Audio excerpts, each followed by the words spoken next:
Hello everyone. तो हमने educational psychology के concept, definition, meaning and aim के बारे में अपनी पिछली वीडियोस में पढ़ लिया है। तो आज हम नया टॉपिक शुरू करेंगे। इसका टाइटल रहेगा nature of educational psychology. Nature of educational psychology. अब एजुकेशनल साइकोलॉजी क्या होता है? एजुकेशनल साइकोलॉजी में हम जो लॉज थ्योरीज और प्रिंसिपल्स रहते हैं साइकोलॉजी के, उनको एजुकेशनल सिचुएशन में अप्लाई करते हैं। ठीक है। तो एजुकेशनल साइकोलॉजी स्टडीज करती है उन प्रोसेसेस को जो कि हमें जो मॉडिफिकेशन ऑफ बिहेवियर है, ठीक है, उसकी जो आउटकम्स रहती हैं या जो प्रोसेस है वो कितनी अच्छी हो रही है या वो पॉजिटिव वे में या नेगेटिव वे में हो रही है, उसके बारे में भी बताती है। और एजुकेशनल साइकोलॉजी हमें सोशल एजुकेशन भी देती है। तो educational psychology is the study of human behavior as it is influenced by the social processes. Educational psychology has its primary concern with a viewpoint, with organization of information and with the group of techniques and activities for sound education. It deals with the various problems in the education of children. Its nature is scientific as it has been accepted that it is a science of education. Nature of educational psychology can be summarized in these ways or in these points. तो जो कुछ एक point है जो nature of educational psychology को summarise करते हैं वो है, जैसे it is a science, it is academic science, it is developing or growing science, it is social science, it is positive science, it is an applied science, it is scientific approach. The principles of educational psychology are universal and valid. It is a natural science, it is speculative science. तो हम सबसे पहले बात करेंगे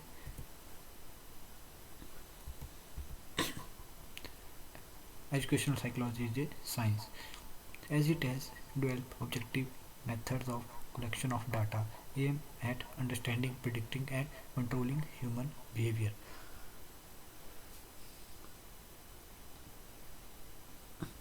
तो एक पहले हम नॉर्मल बात करते हैं कि साइंस में क्या होता है। साइंस में हम किसी भी चीज़ की ऑब्जर्वेशन लेते हैं, फिर हम उसके जो फैक्ट हैं उनकी कलेक्शन करते हैं। ठीक है। फिर हम उसके ऊपर कुछ भी वेरीफाइड या एवेलेबल जो हमारे जनरल लॉज रहते हैं साइंस के, उनको अप्लाई करते हैं। और इसका जो मेन जैसे साइंस का जो मेन मोटिव होता है वो कलेक्शन ऑफ डाटा रहता है।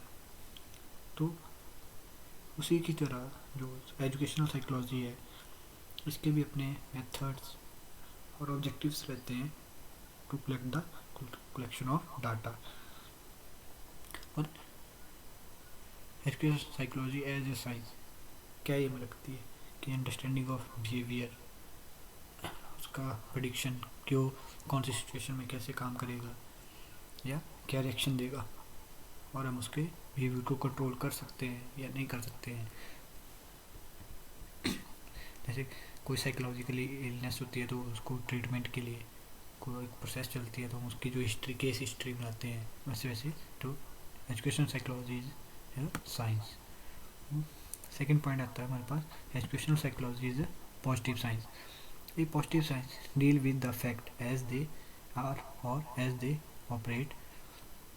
Educational psychology study the child behavior as it is not or as it is thought to be. तो अब यहाँ बात करें पॉजिटिव साइंस।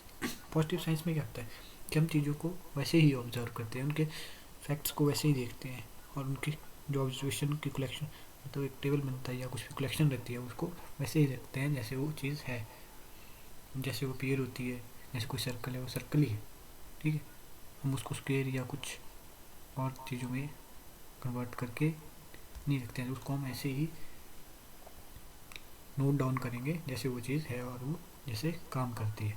वैसे एजुकेशनल साइकोलॉजी में हम बिहेवियर को जज करते हैं क्यों जैसा है वैसा ही। वैसा नहीं कि हम ऐसा सोचें कि यहाँ पे ऐसा नहीं ऐसा होना चाहिए था, इसका ऐसा है, ऐसा नहीं ऐसा होना चाहिए, मतलब जो जैसा अपीयर हो रहा है हम उसको वैसे ही नोट डाउन करते हैं।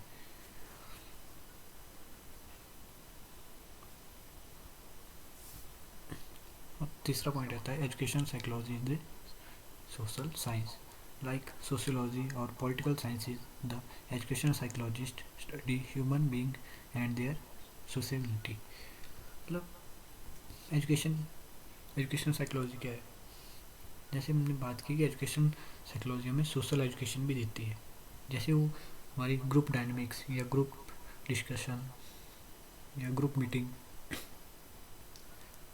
किसी और ऑर्गेनाइजेशन में या कहीं पर सोशल गैदरिंग में किसी के बिहेवियर को जज करती है, ठीक है।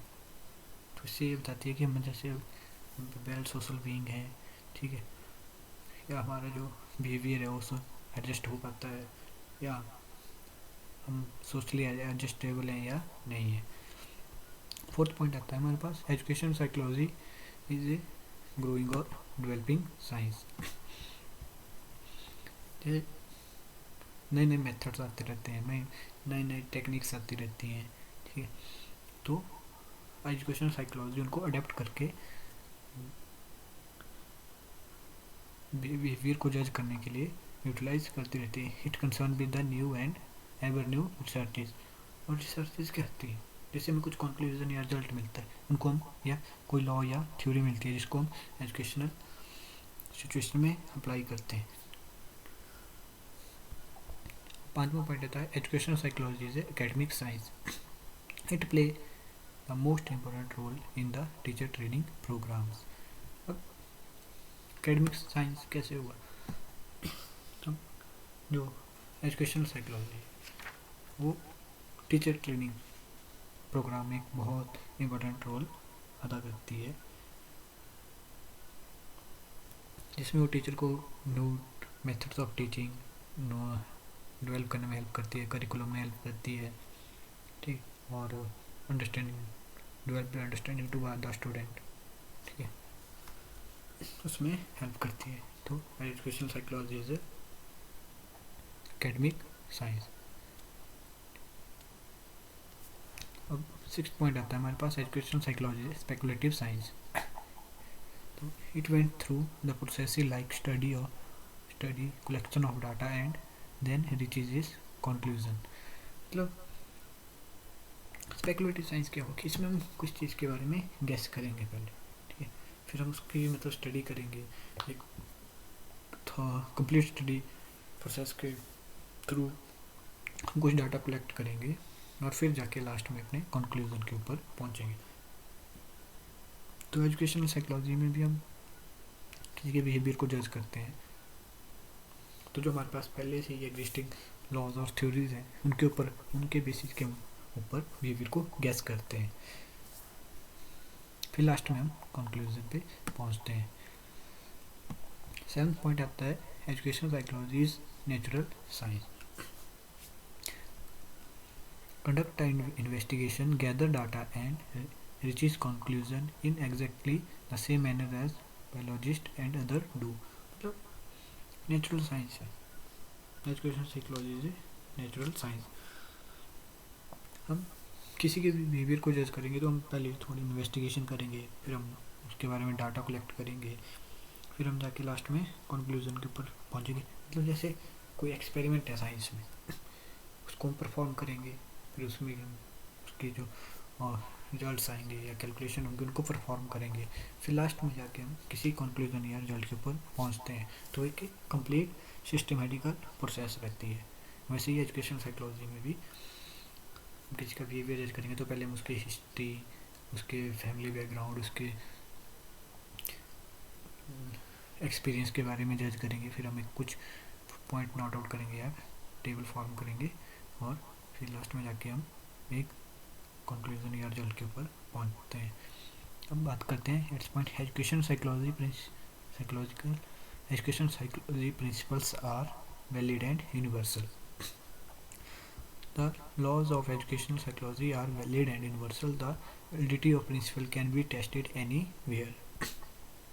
जो एजुकेशनल साइकोलॉजी है, जो उसके लॉज एंड प्रिंसिपल है, वो वैलिड है और उनको हम कहीं भी कभी भी किसी भी एजुकेशनल सेटिंग में चेक कर सकते हैं, उनकी वैलिडिटी चेक कर सकते हैं.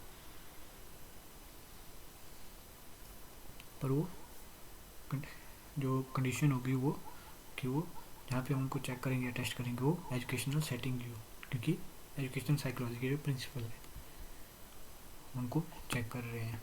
अब लास्ट पॉइंट आता है educational psychology is scientific approach.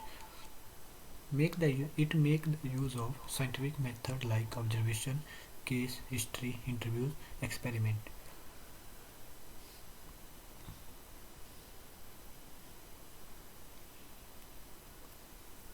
तो एजुकेशन साइकोलॉजी क्या है? एक साइंटिफिक अप्रोच है, क्योंकि ये मतलब एक साइंटिफिक मेथड्स को फॉलो करके अपनी एक रिपोर्ट बना के कंक्लूजन तैयार करती है, जिसमें ऑब्जर्वेशंस आती हैं, एक्सपेरिमेंट आते हैं, केस हिस्ट्री आती है, क्वेश्चनायर्स होते हैं, इंटरव्यूज एंड प्रोजेक्टिव टेक्निक्स. तो ये चीज different the nature of educational psychology. Thank you.